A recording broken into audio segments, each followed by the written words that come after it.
BNP সমাজ সমাবেশ করতে পারে, পুলিশ প্রশাসন তাদের সম্মতি দিয়েছে, কিন্তু আমরা কেন আছি আজকে মাঠে? তাদের অতীতের ইতিহাস বলে, তারা মিথ্যা কথা বলে, শান্তিপূর্ণ সমাবেশের নামে তারা অশান্তি তৈরি করে, রাষ্ট্র সম্পত্তি নষ্ট করে, অগ্নি সন্ত্রাস করে, মানুষের উপর আক্রমণ করে। আমরা তাদের সেই হিরো কর্মসূচির বিপক্ষে। আমাদের এই কর্মসূচি শুধু শান্তির জন্য, যার মালের নিরাপত্তার জন্য।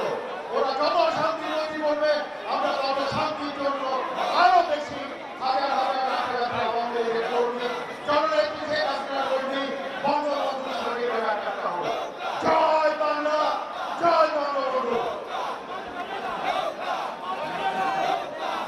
এই পর্যায়ে বক্তব্য দান করবেন ফরিদপুরের কাজিয়া থেকে নির্বাচিত